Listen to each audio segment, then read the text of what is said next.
dramatic improvisation collaborative experience. We work collectively as playwrights, directors, and audience members. It's not like devising where someone will go back and say, well, what if he was more like this? And then you do it and it's changed. This is one shot, this is one take, you are just there and the character is what you have made of it. It just started from a group of people wanting to get together and continuing to do this form that we loved and that challenged us so much as performers, and slowly we realized we have something really special here. We have something that no one else is doing, and it's a niche, and we would be idiots not to run with it. You know, when I let you stay here, you said that you were done with that. I found all the keys, all of them. How do you even get the keys for everyone's apartment? Leonard, and the pictures? I know it was their apartment. I saw Becky's apartment, her bedroom, her bathroom. 2C. 2C. We're only really thinking of it initially as a way to develop our craft and to work on scene work. And then we just all sort of sat around and looked at each other and said, this is a lot of fun. And it's a lot of fun to do, and it's a lot of fun to watch. And we said, let's find a way to make this translate. Let's find a way so this can not just work in our own little bubble in a classroom or in a rehearsal space, and really translate it into performance. It's kind of hard to describe in words because it is, you're living as an audience member and as the performer in kind of the worst or best moments of these people's lives that you've created, and that's not something that really you find anywhere else. I'm holding this together with everything that I have, and I'm sorry if I was desperate for another human being to talk to me and to ask me how my day was and to give a shit about the thoughts going through my head for a change, because you don't care anymore. I don't have the words to tell you what I'm missing, and I don't have the words to tell you how you could possibly fulfill that. It's like trying to. I know you miss him.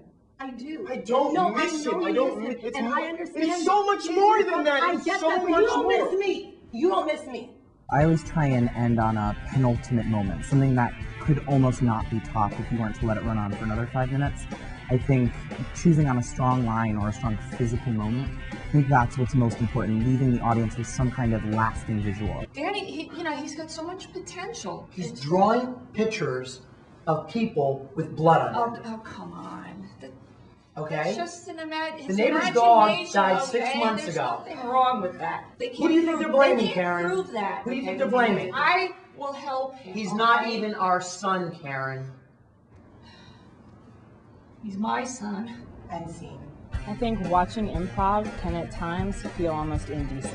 You're seeing these people at their most raw, at their most vulnerable. And you are kind of in their living room watching this amazing fight hash out, and to kind of be with these characters at a crossroads in their life that within 8 minutes will probably never be the same. And to be part of people's moments like that, that's just so intimate to me that it pulls me in like that. And it feels participatory. It feels like you're involved in it because it's being created in front of you, and even if you're not physically on stage with them, you're part of that creation because you're witnessing it. You're not just acting and reading somebody else's words, you're formulating somebody else's actions all from your gut. It's all from you. And we're supposed to get married, right? And I have been trying really hard to make sure that I can stay in this and stay invested and stop begging you and needing you and making you crazy.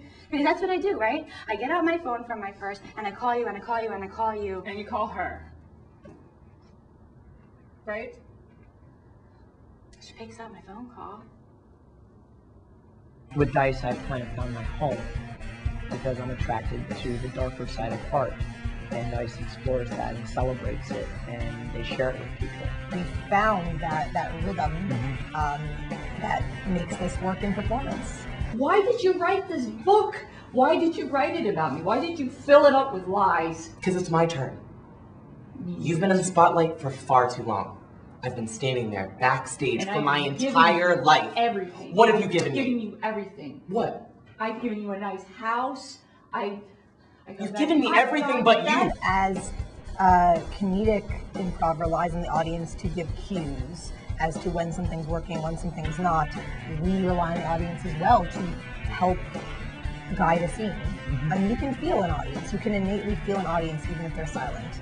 the magic of improv is that, you know, you don't have to go to the next line that was pre-scripted. You can go wherever you feel you need to go. It captures everything that is wonderful and terrible about life. I mean, it's like impossible to plan. It never goes the way you want it to go. We record and archive every single improvisation that happens now, whether it's a video or an audio recording, because there's so many characters, so much art that is being lost. And to me, that was the number one thing that I had to stop. I just felt like we were hemorrhaging such good art. It's just a relief to work with such amazing people, and it's easy to work with such a great, talented group of people. Everybody here is so wonderfully talented that you know it's going to be interesting. Crazy, but like voyeuristic. Explosion. Train wreck? Unknown.